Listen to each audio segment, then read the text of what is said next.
fellow Wiccans, and welcome back to the Random Article Podcast. I'm your co-host Bijan, joined as always by the terribly tardy Madison.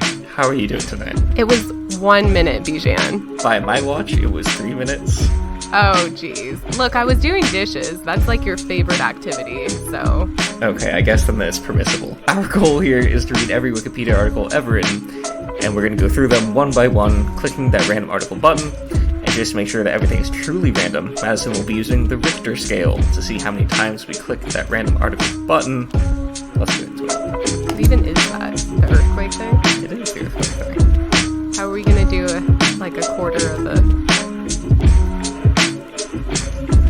But before we get into it, as we promised you last week, we're going to start out talking about Don't Buy This.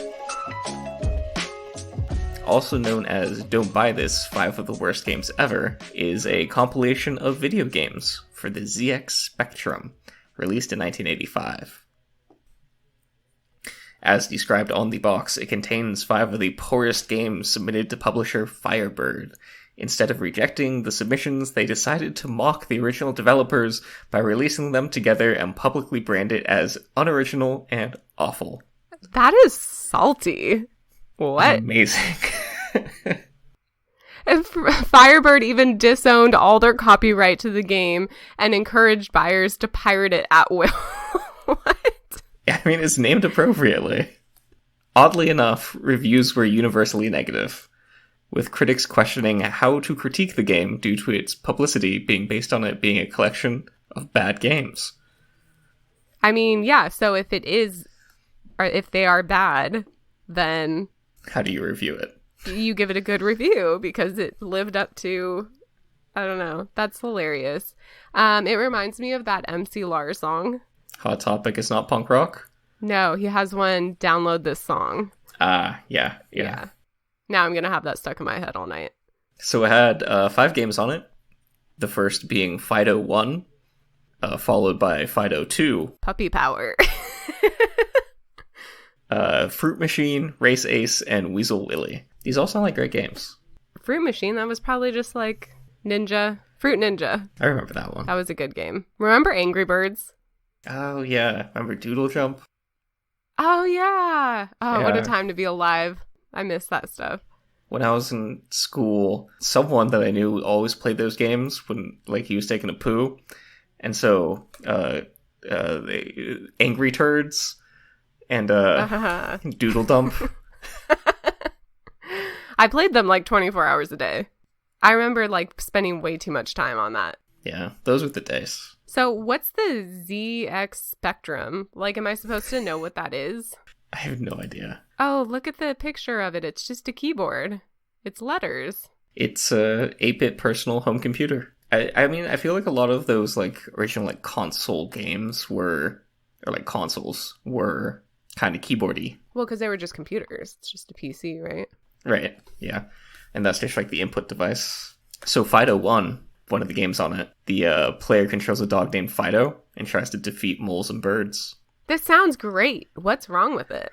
It's probably like unplayable, sort of like that E.T. game that almost killed the video game industry. It was so bad that like millions of copies were unsold and they buried them all in a hole in New Mexico. Where? Let's go dig them up. You could sell those on eBay for so much. Straight from the desert. It's E.T. for the Atari. It did that bad. It almost killed the video game industry. How does a single game almost kill a video game industry? Like, it was like it's early, one game. Well, it was like early in the video game biz, you know? And so like when a new game would come out, it was like this could be make or break. And I guess Ataris were expensive, and this game came out and it was just awful. And people are like, why would we waste our, like, it was basically the same price as it is now, like $600 for a console. Wow. And so they were like, why would we do that? Why, if these are what you can play on there, we don't want to play. Yeah. Like, yeah. That's hilarious. There's probably other podcasts that can go more in depth on it, but basically it was so bad, they buried it in the desert. And I'm going to find it. Join us next week when we will be doing a remote podcast. Did you see Weasel Willy? That sounds like a great game. A game where a purported weasel... Doesn't purported mean, like, supposed? Yes. Like, is he not really a weasel, or what's... They say he's a weasel. Oh, which in actuality has the appearance of a humanoid figure in-game, has to avoid trees that are completely green, and its own large uniform footprints. Oh, so it's kind of like Snake. That sounds fun. I want to play some of these games. Oh, see also, list of video games notable for negative reception. Let's see, I bet E.T.'s on here. Probably. E.T. the Extraterrestrial. Is that like number 1? No, it's actually, well, they list it in the 1980s as number 3, but I think it's in the order, like, in which they were released. Pac-Man for the Atari 2600. How could Pac-Man...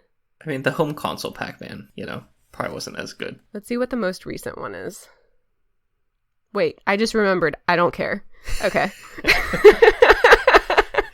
I don't care about video games at all. Nice. Should we move on? Yes.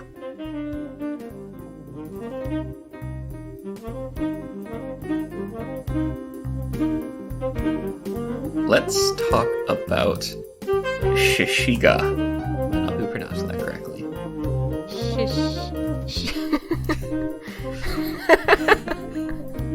Knowing that it's Russian, I don't know if I said that right. It'd be like Shishiga. Shishiga. It's a female swamp or forest creature, similar to a wood goblin. It's described as white, nude, and tussled. And it brings misfortune to drunkards. No picture? Like, how can you just have one line? There's no pictures. She supposedly lives in the Kama River and often goes to the shore to comb her hair. Everybody who sees her will soon drown or die by another cause. This is terrifying. You should Google Shishiga, because there are some fun depictions. Is it scary? There's a variety. Oh, Jesus. Of images to choose from. Oh, God. I'm personally partial to the photoshopped woman's head on an owl's body. And then there's a penguin. It seems like some sort of like woodland, trollish, toady, possibly ant-like I creature. felt like she should have been like pretty. Because to be that evil, you should be like really pretty. But these are just no. I mean, to be fair, she targets drunkards, so maybe she does appear pretty to them. Beer goggles. Yeah. Well, vodka goggles. This is Russia. Yeah. The first one looks like Gollum. Yes. Yes, it does. That's a big hunch. Hump. Sorry, that's a big hump. Call back to Hump on a Hump. Also, that one has no hair, so how is it supposed to go to the shore to comb its hair? They didn't say the hair was on its head.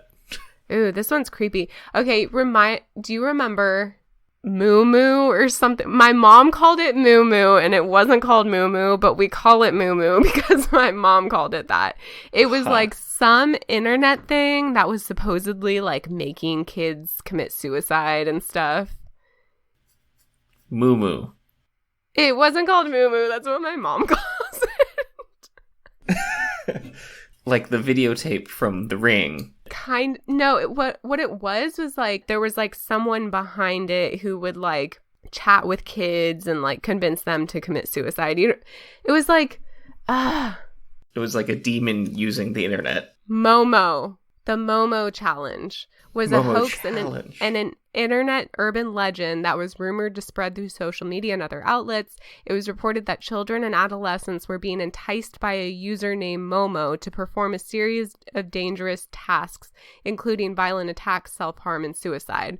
But like, okay, I'm not going to do it because I will have nightmares for a week, but click on Google Images. It's terrifying. I googled Momo internet. Oh, I remember this. Yeah. Okay, I'm going to do it. I'm going to do it. Oh, God, I wish I didn't do it. Oh, my God. You could bring this back in the TikTok age with all the challenges and stuff. No, dude, all you have to do is make a filter that turns your face like that. Oh, yeah. And then you can start, like, making videos with, like, challenging people. Yeah, but you don't want to do that. Like, that's... Yeah, this was, like, around the Tide Pod era. Really? It was that recent? Yeah, it was pretty recent. Like, my sister was old enough to, like, use the internet. I thought you were saying this was, like, when you were a teen, that your mom No, was, this was like... when my sister was, like, in high school or, like, early high school or something like that. I think it's, 2019. So this isn't like a built-in childhood fear of this creature. This is a very recent, real fear that you have. I mean, I would have been scared of it as a child as well. It's terrifying. Did you see the picture? I saw the picture. I saw the picture. It's not terrifying. It's not an attractive picture. That's what Shishiga probably looks like. Okay.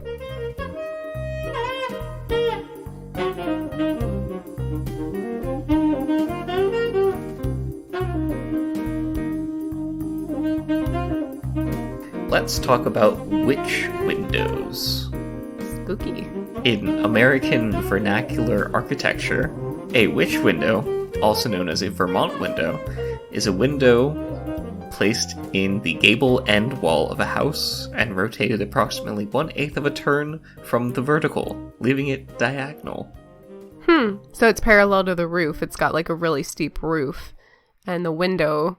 That looks weird. Have you ever seen this? I've never seen this before. Me either, but that might be because it's exclusively in or near the state of Vermont. Oh, you do love Vermont. I do love Vermont. I didn't even know about this window, and I love Vermont. But you've never been to Vermont, have you? Not yet. That's why you haven't seen the window. It's because these witch windows are keeping me out. You'll see a witch window soon. Apparently, the term witch window appears to come from the belief that witches cannot fly their broomsticks through the tilted windows. Ooh, the windows are also known as coffin windows. It is unclear if they really were used for removing a coffin from the second floor, so avoiding a narrow staircase, or if the odd placement in the wall were reminiscent of a coffin. I think it's just like the placement looks like a coffin. Because it does. It looks like it gives me a weird feeling. Why couldn't they just take a coffin through a regular window? Because if someone dies on the second floor, I guess, they don't want to take the coffin down the stairs. Right, but couldn't the coffin go out any window? Why does it have to be diagonal? Oh. I don't know. I think because that window would normally be rotated. Oh, I see. Like the whole window opens, and when it's diagonal, it's it got would be more width. Right. It would be portrait, basically, so you'd have to turn the coffin completely on its side to get it through. The person would fall out. I mean, just screw it shut, right? Okay, they're going to flop around in there, and that seems a little bit rude. It's fine. They don't know. Okay. Well, this is why we need witch windows. Gotcha. So why can't a witch fly through this? Is it the same idea? Portrait mode, a witch could get in? Like a really experienced witch could. Yeah, you just lean, right, on your broom. Yeah, right. But, my thing is, she could just land underneath the window and walk in. Also fair. If a witch wanted to get in, she could probably just use the door. True. She could probably, just get in a regular window. This is, a very fun thing about a state. Imagine being Look at all of them. In our state, we have diagonal windows. It would be fun to visit and just, see all the witch windows. And be like, witch window. I need to go to Vermont. I've been saying this since 4th grade. So there's also potential actual explanations. One being that getting at least one corner of a window up as far as possible in the interior of a house allows hot air, which rises to the top of the room to escape on summer afternoons. However, this reasoning seems suspect, as Vermont's not that hot. I mean, That's literally what it doesn't get says. very hot where I live either, and I still would like to cool my house down in the summer. Shall we? Yes.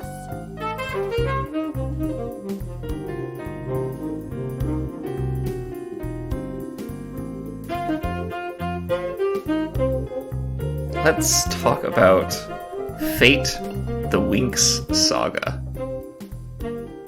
Fate, the Winx Saga is a teen drama series based on the Nickelodeon animated series Winx Club. I feel like I knew every Nickelodeon series there was, and this is not one of them. Am I wrong? Do you still watch Nickelodeon? Oh, it's a newer one. It looks like I thought the Nickelodeon died when I grew up. When I stopped watching Nickelodeon, it stopped existing. I was under the impression. Okay, carry on. So it's not actually on Nickelodeon. It appears that it's on Netflix. It's just based off of a property that was on Nickelodeon. They made a live action show based off of a cartoon that was on Nickelodeon. Weird. Can we get like a Powderpuff Girls or something? Like, what is this? We don't care about this. I think it's called Powerpuff Girls. No, it's Powderpuff. That's what I've always said my whole life. Don't try to tell me it's Powerpuff. You can Google it all you want. You're gonna die on this hill. I will never not say Powderpuff. I think Powderpuff is what they call, like, when girls play football. Yeah, and they're, like, tough girls, so they, like, play Powderpuff football. Okay, you're okay. Right. You are correct. Thank you. So yeah, it's a recent show. Original release was January 22nd, 2021. The plot is Bloom, a fairy with fire powers, enrolls at a magical boarding school in the Otherworld. There, she shares a suite with Stella, a light fairy, Aisha, a water fairy, and Terra, an earth fairy, and Musa, a mind fairy. Terra's a little on the nose for me, but you know. A mind fairy. With the help of her 4 new friends, Bloom starts to learn more about her past. Meanwhile, ancient creatures called the Burned Ones return to the Otherworld and threaten everyone. So the Winx Club creator, Eugenio Straffi, first proposed a live version in May 2011. How do we feel about the creator of this, like, girl show being, like, a middle-aged Italian guy? How do you know he's a middle-aged Italian guy? It says he's Italian, and he looks middle-aged. I mean, maybe he has daughters. Maybe he just knows what they're into. Yeah.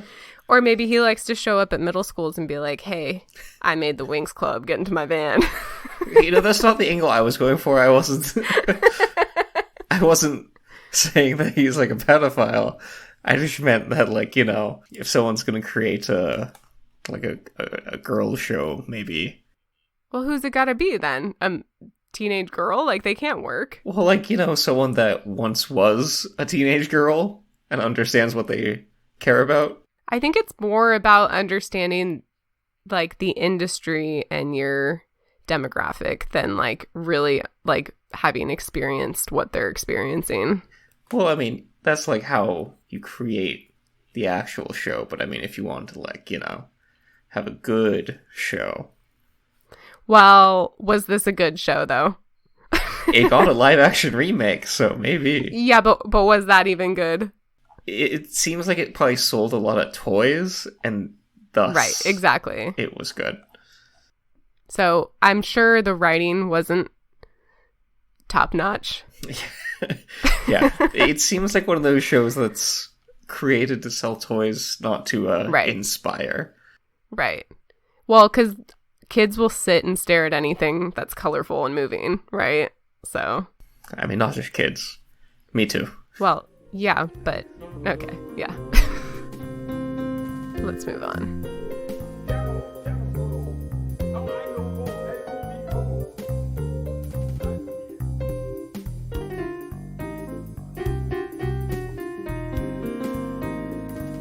Let's talk about dinosaur erotica.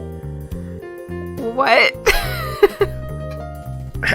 Dinosaur erotica, part of the larger genre of monster erotica, is a subgenre of erotic literature that involves sexual encounters between humans and non-avian dinosaurs.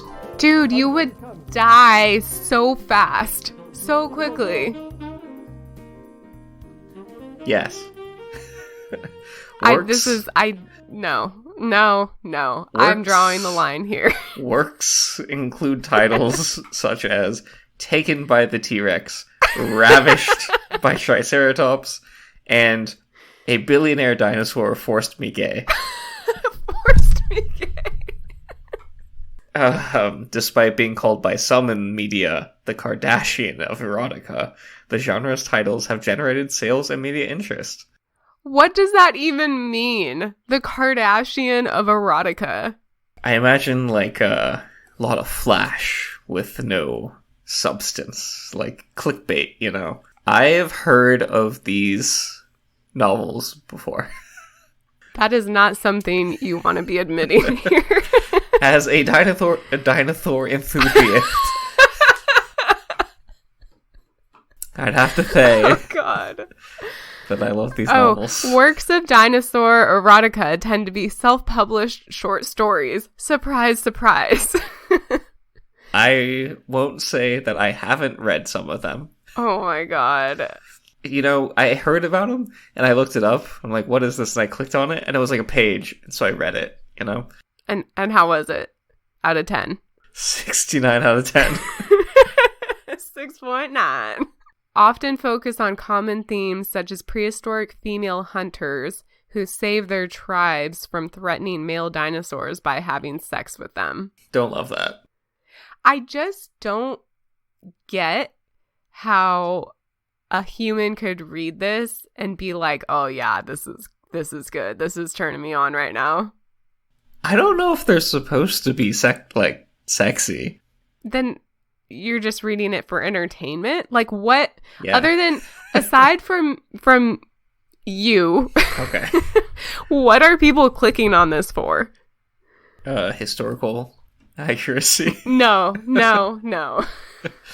You know, dinosaur representation? It's hard to find it nowadays. This is weird. Okay, well, alright. According to Professor Clarissa Smith of the University of Sunderland, who co-edits the journal Porn Studies, dinosaur erotica is essentially an appeal to sexual fantasies.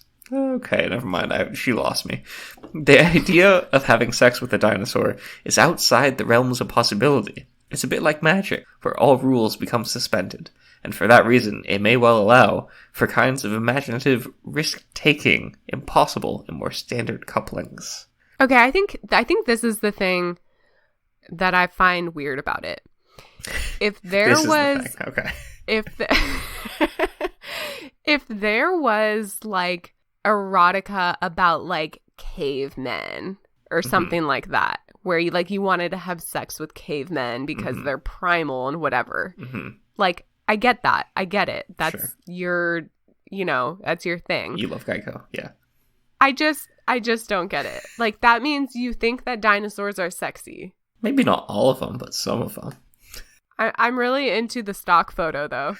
It's just like, it's like fossils, like, boning. Bent over. Oh, God. Why? Okay, there's a lot to talk about here. First of all, this is just a subgenre of the larger genre, monster erotica.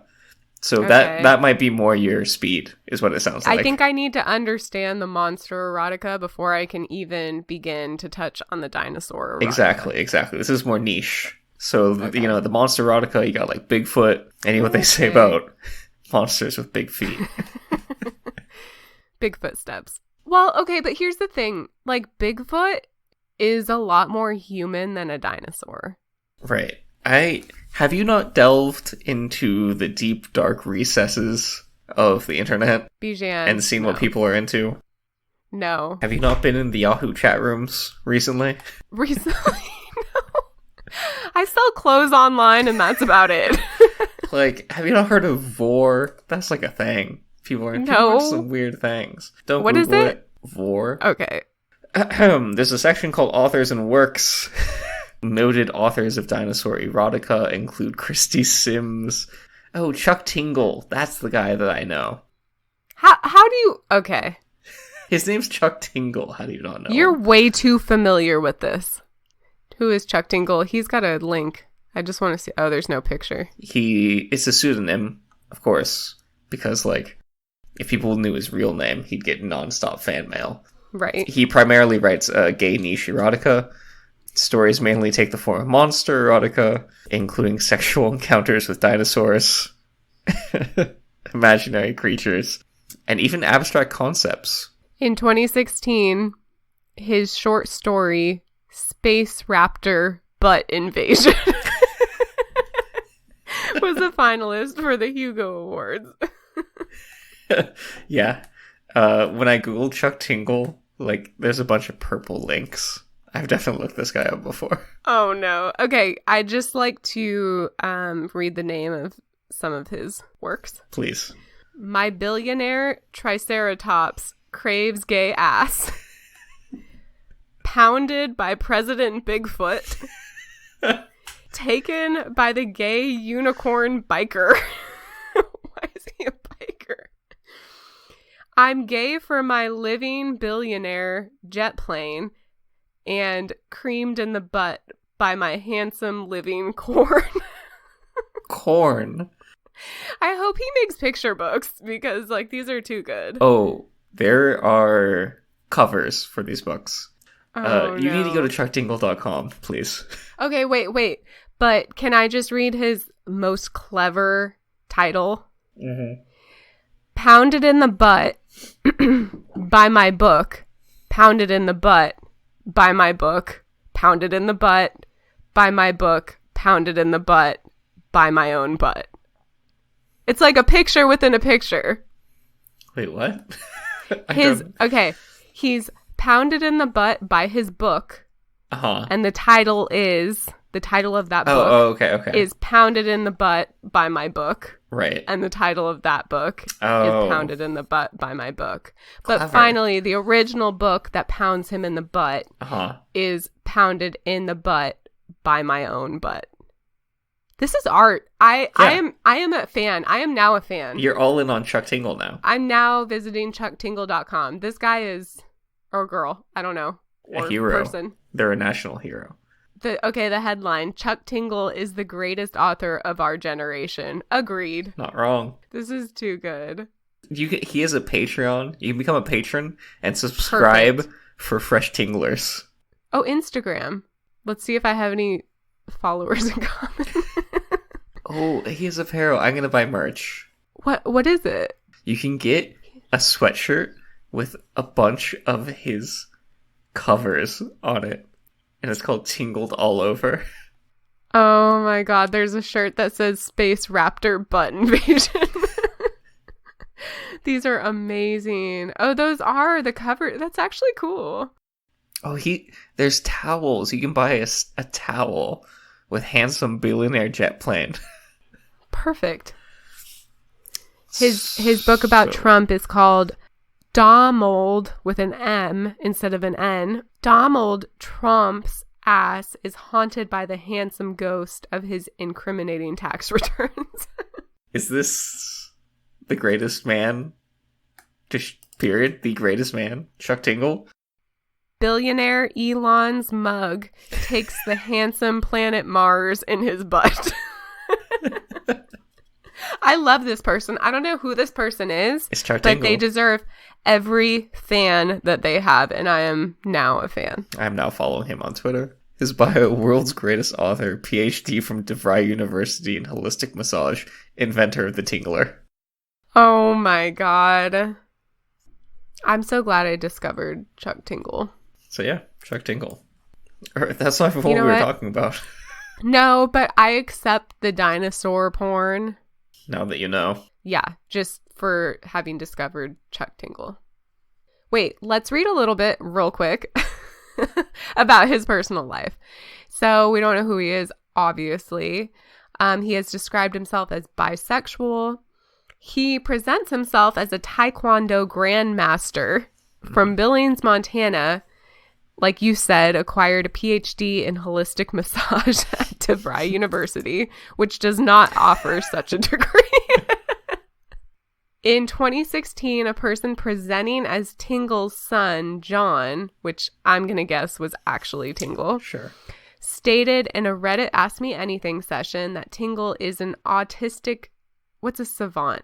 A savant is basically what they used to call people that had autism that would get like hyper-focused on a single thing. Uh-huh. You can use it now as like a regular word and be like someone's like a savant at the piano. It means they're like naturally gifted. It doesn't have to mean that you're like disabled at all. It still kind of has the connotation of someone that has autism though. Mm-hmm. John stated that he edits his father's work for publication and provides day-to-day care for him. I don't think so. This is Whoever's all- behind, Yeah, it's just him making jokes. it's him, having fun. Tingle's Facebook account and website confirm that John is his son, which of course he's going to confirm that if he wants to go on and pretend to be his son, and that Tingle has Asperger's syndrome. I guess it says ass in it. That's why he's saying that, That's right? Yeah. Like, 100. like yeah. this is all, like, to be honest, this is probably a woman. I can see that. I don't think it's a man at all. You can listen to the audiobook of My Billionaire Triceratops Greatest Gas for free with Audible. Oh, do they have it on Scribd? Let me check. Look at this perfect transition into our sponsor, Audible. So, does this person have a lot of money from this? Or is it a hobby? I have no idea. And, like, how has their identity not been uncovered? How would it? It's so hard to do anything in secret. Who's Banksy? I don't know. Who's Chuck Especially Tingle? if you have... Yeah, but they're Chuck Tingle. It's like... You're not Banksy. Should we move on? Let's move on. Okay. I'll come back to this later. Yeah.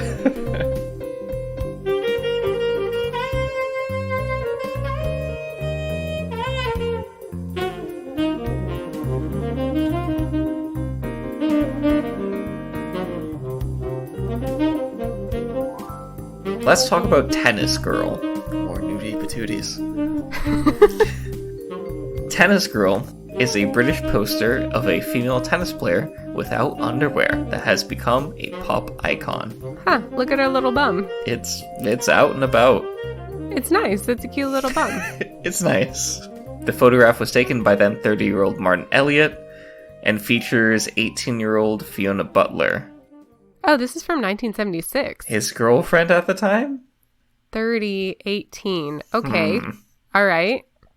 All right. The photo was taken at the University of Birmingham's tennis courts.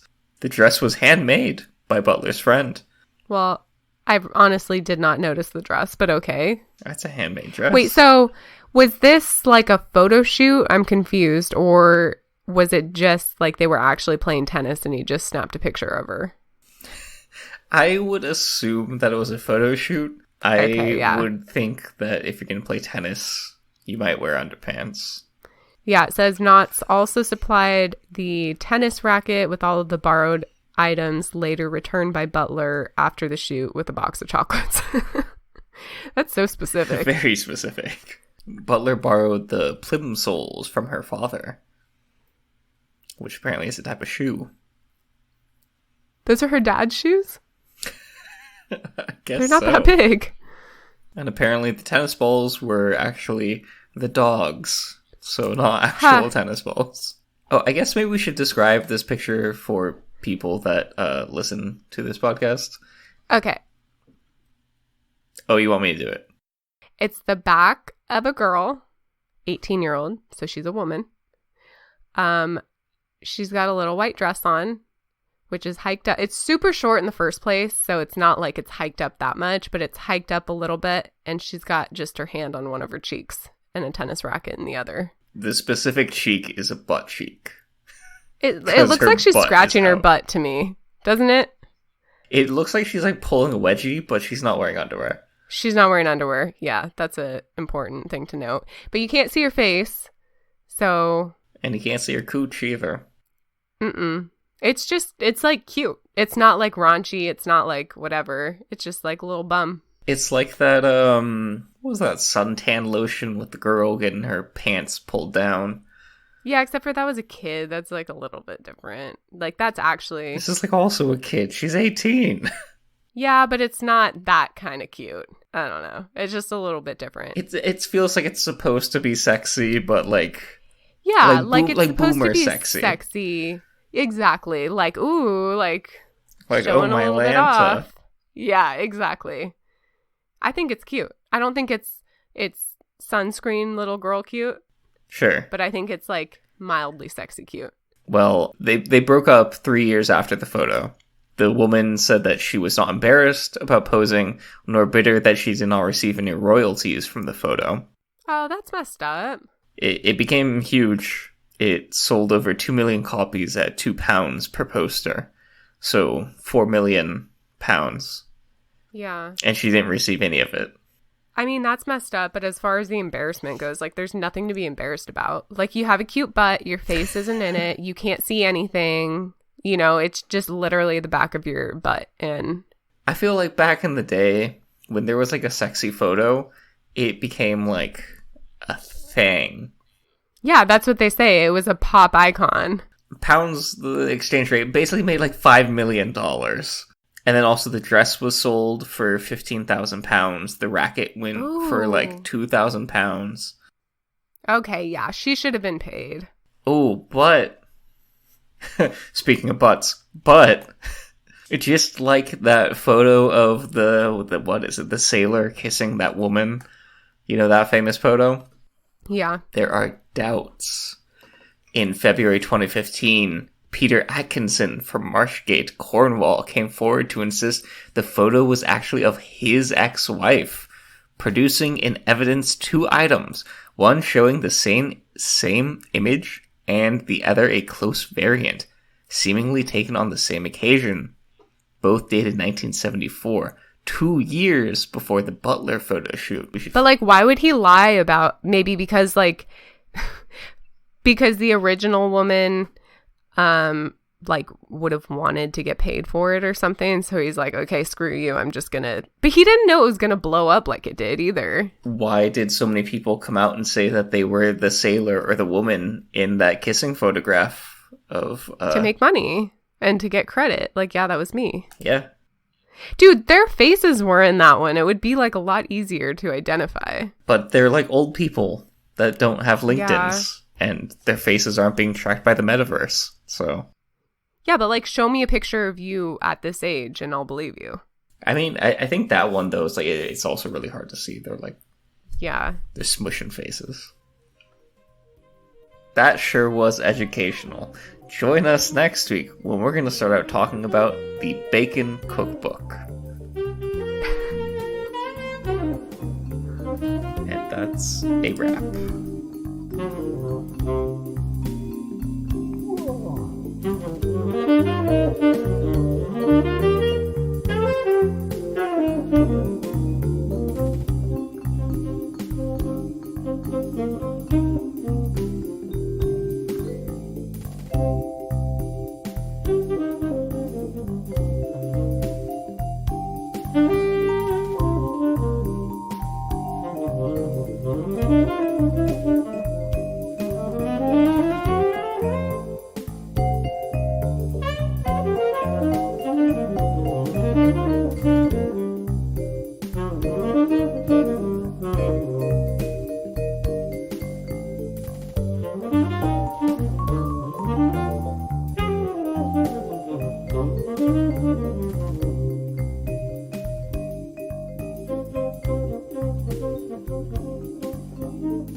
Bitte wieder kommen, Jojo. Ja, ja.